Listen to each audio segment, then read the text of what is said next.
Assalamualaikum warahmatullahi wabarakatuh. Hai para pencinta catur dan para caturmania, selamat datang kembali di Legenda Catur Dunia.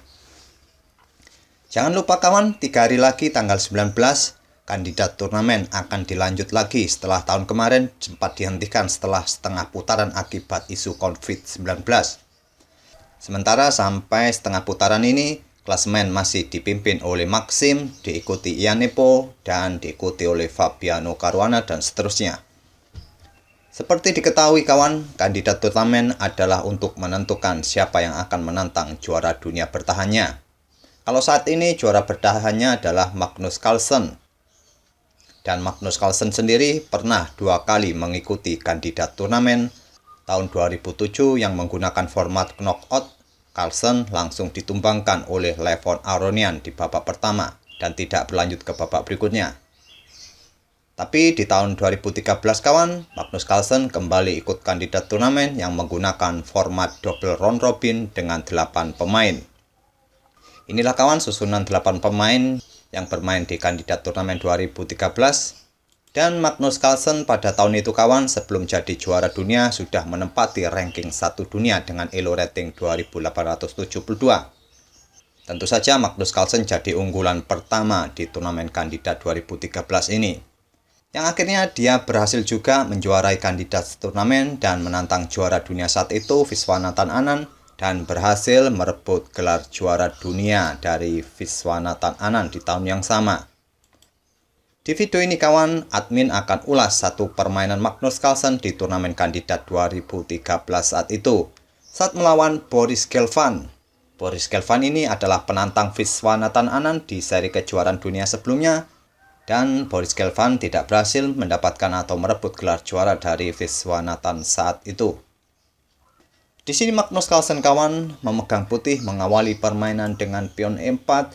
Boris Gelfand merespon dengan permainan Sicilian Defense, pion C5, kuda F3, kuda C6, gajah B5, Rossolimo attack. Atau ada juga yang menyebut dengan Netsmedinov Rossolimo. Pion E6 lanjut Boris Gelfand, putih atau Carlsen rokade, dan sekarang kuda G ke E7. Langkah kuda ke E7 ini kawan tujuannya untuk membackup kuda yang ada di peta C6. Karena seringkali kawan dalam permainan Rossolimo attack ini kawan, gajah peta terang putih ini langsung ditukarkan dengan kuda di peta C6 ini. Bila nanti putih melanjutkan dengan langkah gajah pukul kuda, kuda di lajur atau di peta E7 ini akan pukul balik, sehingga struktur pion di sayap menteri tidak akan rusak. Magnus Carlsen menggeser beteng ke E1, pion A6 mengusir gajah, gajah ditarik mundur ke F1, dan sekarang pion D5 langsung menantang pion putih. Pion pukul pion dipukul balik menggunakan kuda. Jika dipukul balik menggunakan pion kawan, seperti yang kalian lihat, kuda otomatis kena pin, yang membuat hitam akan kesulitan untuk mengembangkan gajahnya. Walaupun gajah nanti bisa di Viagento di peta G7, tapi ini akan membutuhkan tempo yang lebih banyak lagi. Tentu saja juga raja akan kesulitan untuk melakukan rokade atau membutuhkan waktu atau tempo yang lebih banyak untuk melakukan rokade. Oleh karena itu, hitam memukul balik menggunakan kuda. Carlsen memainkan pion D4 menantang pion hitam, tantangan ditolak. Boris Gelfand melangkahkan kudanya ke F6. Carlsen mengembangkan gajah ke E3. Pion pukul pion dipukul balik dengan kuda, dan Boris mengembangkan gajah petak terangnya ke D7, sekarang pion C4. Mencegah pergerakan pion B ini kawan maju ke petak B5, juga mempersiapkan kudanya untuk berkembang di petak C3, agar pionnya nanti tidak terhalang oleh kudanya di petak C3. Jadi sesegera mungkin Magnus Carlsen memainkan pionnya maju ke C4. Kuda pukul kuda dipukul balik oleh gajah, sekarang gajah petak terang hitam di peta C6.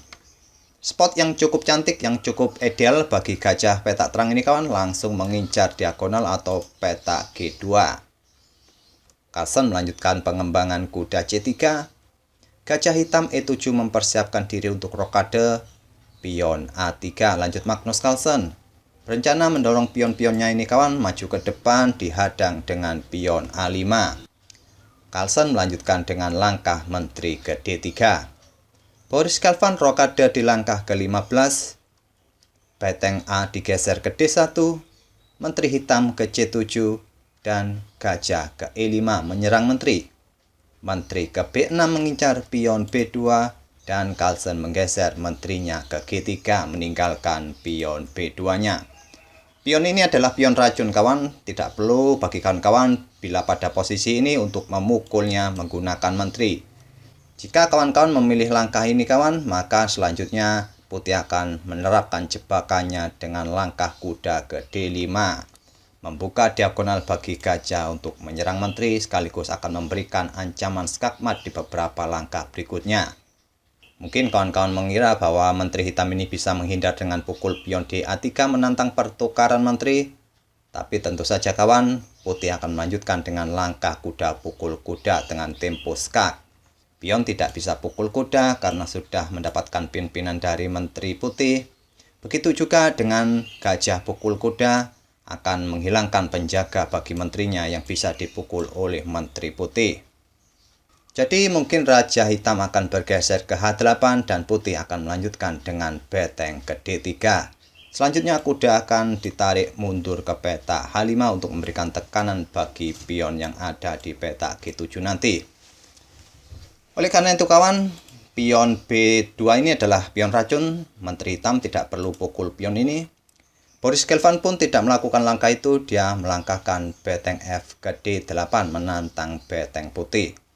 Beteng pukul beteng dipukul balik oleh menteri, dan beteng putih kembali mengancam menteri, menteri kembali ke B6, sekarang gajah kembali mengancam menteri hitam, menteri bergeser ke B3.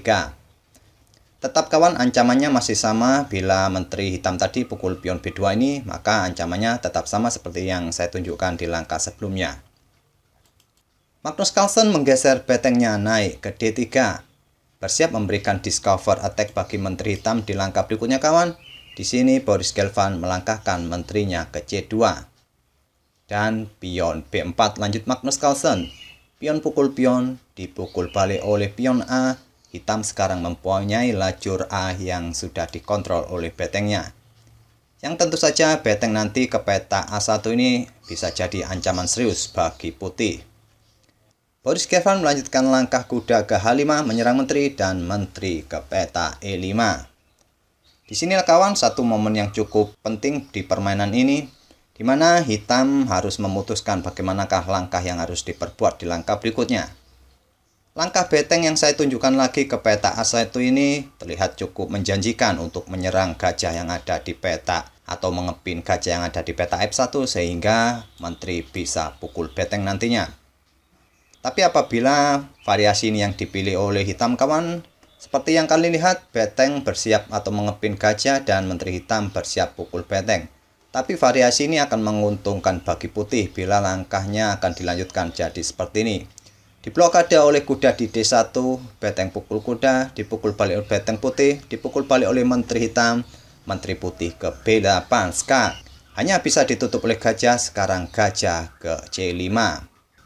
Walaupun di langkah berikutnya materi akan tetap seimbang kawan, tapi dengan variasi ini putih akan mendapatkan posisi yang lebih kuat daripada hitam. Oleh karena itu pada posisi seperti ini tadi, Boris Kelvin tidak memutuskan memainkan beteng ke A1, dia memutuskan gajah ke F6 menyerang menteri. Dan Magnus Carlsen pukul kuda. Gajah pukul gajah, dipukul balik oleh beteng, menteri pukul kuda.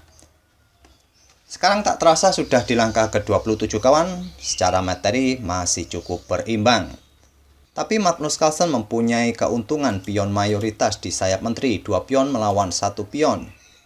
Walau Boris Kelvin mempunyai pion mayoritas di sayap raja kawan 3 melawan 4, tapi pion mayoritas di sayap menteri atau yang jauh dari raja lawan tentu sangat lebih menguntungkan. Dan pada posisi ini kawan, kita sudah menemui satu momen yang cukup menarik dan cukup kritis. Coba lihat posisi atau bidak-bidak di atas papan. Gajah hitam ini cukup aktif untuk memberikan tekanan pada pion G2, beteng juga bersiap ke peta A1, sedangkan gajah putih berada di peta F1 yang cukup defensif, yang cukup pasif. Walaupun pada posisi ini terlihat jika kita menganalisanya menggunakan engine, putih masih posisinya lebih baik. Karena di langkah berikutnya, putih bisa membuat langkah yang cukup taktis, yang akan tetap menjaga posisi kemenangannya. Seperti biasa, silakan pause video ini untuk beberapa detik kawan dan coba temukan langkah terbaik putih untuk bertahan sekaligus menyerang di posisi seperti ini. Apakah sudah ketemu kawan langkah terbaik, langkah bertahan dan menyerang sekaligus oleh putih atau Magnus Carlsen? Langkahnya adalah menteri ke A5. Inilah langkah yang dibuat oleh Magnus Carlsen, mengorbankan menterinya.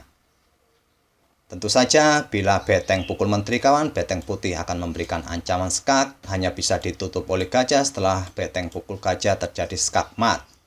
Begitu juga bila menteri hitam pukul beteng putih, menteri akan pukul beteng hitam dan nantinya akan tetap terjadi skak mat.